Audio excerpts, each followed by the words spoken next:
Hello friends, सगळ्यांना good morning. तर मी अमृता आपल्या आजच्या व्लॉगमध्ये सर्वांचं स्वागत करत आहे. तर मित्रांनो, आज आहे गौरी विसर्जन, गौरी आवाहन.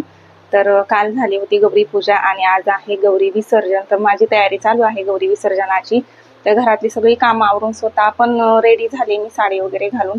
तर बाकी पण तयारी केलेली आहे आणि आता वाट बघते. इकडनं तिकडनं 4-5 बायका गोळा केलेल्या आहेत, कारण सकाळी सकाळी खूप काम असतं आणि अवघड असतं. शक्यतो गावाकडं कसं शेजार पाजारच्या नाही म्हणलं तर 10-15 बायका तर आरामात येऊनच जातात. पण इथं थोडंसं अवघड आहे मला, कारण विचार करून बोलावे लागतात. एकतर त्या गुजराती बायकांना काय बोलायचं ते कळत नाही. वाण घ्या, काय खण घ्या, काय मागता ते सगळं सांगावं लागतं त्यांना. परत त्यांना मिनिंग पण सांगावं लागतं अजून, की म्हणजे काय, इसका मतलब क्या, असं त्यांना समजवावं लागतं आणि सगळं खूप अवघड होतं. त्याच्यामुळे मराठी शक्यतो कोणी असलं तर बरं पडतं. तर एक जण आहेत मराठी, त्यांना पण बोलवले मी. तर आता मानापुरत्या 5-6 बायका बोलवलेल्या आहेत मी. आता त्या येतील तेव्हा होऊन जाईल. आणि बाकीची पण तयारी केली. प्रसाद पण शेवयाच्या भाताचा आज प्रसाद असतो. प्रसाद पण ठेवलेला आहे नैवेद्य देवाला, आणि बायकांसाठी पण तोच प्रसाद असतो, तर ते पण काढून ठेवलेले. तशी तर सगळी तयारी झाली. आणि भोपळ्याचं पान, आगाडा बिगाडा काय मला सापडला नाही. तर जेवढ्या गोष्टी इझिली मला भेटतील तेवढ्या गोष्टी मी गोळा केलेल्या आहेत. शक्यतो 6-7 वस्तू होतील. तर आता तेवढं सगळं सामान घेऊन दोरे घ्यायची तयारी केलेली, दोरे काढायचे बाकी. तर आता 5 ते 6 बायकांना सांगितले मी, काय माहिती आता त्यातमधल्या किती येतात. तर त्या हिशोबाने मग दोरे पण काढावे लागतील. 11:20 झालेले, 11:30चा टाइम सांगितलाय. तर आता मी पण त्यांना लवकर बोलवू नाही शकत, कारण मीच त्यांना अगोदर टाइम दिलेला आहे. त्या हिशोबानं त्या पण आवरत असतात.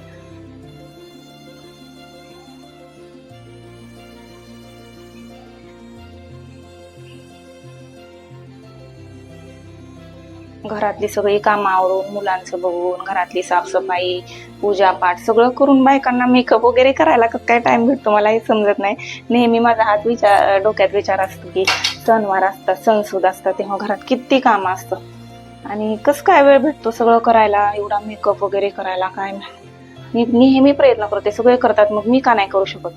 पण नाही होत माझ्याने, मला वेळच भेटत नाही एवढा. खूप धावपळ. चालेल, तरी पण तेवढा वेळ काढून थोडीशी तयारी करते.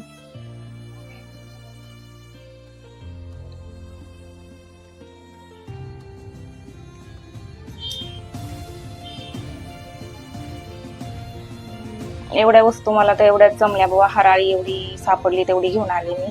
खारीक, खोबरं, सुपारी, नागवेलीचं पान आणि हळदी कुंकू 7 वस्तू होत आहेत आरामात.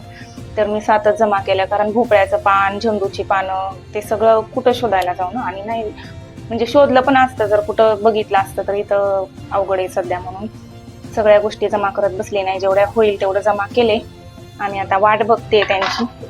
आणि सकाळी सकाळी गौरींच्या डोक्यावर ब्लाऊज पीस ठेवावे लागतात उठल्या म्हणजे त्या माहेरी जायला निघतात, म्हणून ते पण केले मी. आणि बाकी दोरे घ्यायची पण तयारी केली. चला आता. आणि एक मैत्रीण आली होती लक्ष्म्यांसाठी, गौरींसाठी ओटीचं सामान घेऊन आली होती. तर तिने दोन्ही गौरींची ओटी भरली. साडी, तांदूळ आणि नारळ असं घेऊन आली होती. खूप श्रद्धेने येतात काही जण, खूप दुरून येतात आणि मनोभावे पूजा पण करतात. तर तिने ओटी भरली. बऱ्याच जणी यावर्षी माझं नक्की नव्हतं म्हणून मी सगळ्यांना बोलवू शकले नाही. तर खूप बायका खूप वेळ काढून दुरून येतात, ओटी वगैरे घेऊन येतात, ओटी भरतात, शृंगारचं सगळं सामान घेऊन येतात, काहीतरी प्रसादासाठी प्रसाद किंवा फ्रूट असं घेऊन येतात. पण यावर्षी माझं नक्की नव्हतं करायचं की नाही करायचं, म्हणून मी कोणाला जास्त सांगितलं नाही. म्हणून तरी पण होऊन गेलं सगळं छान एकदम. तर इथं या दोघी जणी आलेल्या आहेत आणि या दोघींनी सुरुवात करून दिलेली आहे. दुसऱ्या पण 4-5 जणी येतच होत्या. एक जणीकडे अचानक पाहुणे आले आणि दुसरीच्या घरी पण आज गणपती विसर्जन असल्यामुळं ती वेळेवर येऊ नाही शकली, पण येताच त्या 2 मिनिटात येतीलच. तोपर्यंत या दोघींनी सुरुवात करून दिली. यांना सांगितलं मी कसं काय करायचं, गाठी घ्यायच्या, काय करायचं, तर यांनी चालू करून दिलेले. आणि याच्यातली एक जण आहे राजस्थानी म्हणजे मारवाडी आणि दुसरी आहे ती गुजराती. तर अशा वेगवेगळ्या ठिकाणच्या बायका माझ्या घरी हळदी कुंकाला, संक्रांतीला आणि गौरींच्या वेळी येतच असतात. तर आता अजून एक UP वाली येणार आहे आणि एक मराठी. तर अशा वेगवेगळ्या ठिकाणच्या बायका मिळून सगळे सण उत्सव आम्ही सेलिब्रेट करत असतो इथं. तर आता स्कूलमधून आरवी पण आलेली, 1 वाजून गेलेले, दुपारची वेळ झालेली. तर दुपारची जेवण बाकी आहे. तर चला आता आम्ही जेवण करून घेतो. तर इथं किचनमध्ये सगळा पसारा तसाच पडलेला आहे. तर पडू द्या, आता जेवण वगैरे झाली का मग आवरून घेईल नंतर. आणि आता सगळं झालंय, विसर्जन झाले. आता हे सगळं काढून ठेवायचं, हे पण खूप मोठं काम असतं. कारण सगळ्या वस्तू व्यवस्थित जिथल्या तिथं ठेवाव्या लागतात. सगळे काही म्हणजे असं वेगवेगळ्या बॉक्समध्ये पॅक करून ठेवते, म्हणजे कसं पुढच्या वर्षी पण आपल्याला भेटतं सगळं. आणि ज्या त्या बॉक्सवरती नाव टाकून ठेवते की कुठल्या बॉक्समध्ये काय पॅक केलेले, अशा प्रकारे व्यवस्थित ठेवला आणि मग सेलो टेपनी पॅक करून बॉक्सवरती ठेवून देते. तर आता शिवांशला खूप मध्ये मध्ये करायचं पडलेलं असतं, तर त्याचं चालू आहे. तर काही नाही, करू द्या, मुलांना पण वाटतं थोडंसं काहीतरी करावं.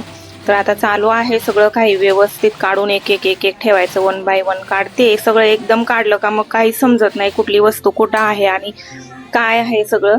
तर हळूहळू आता चालू केलेले. चला मग मंडळी, आजच्या व्लॉगमध्ये एवढंच. भेटूया पुढच्या व्लॉगमध्ये.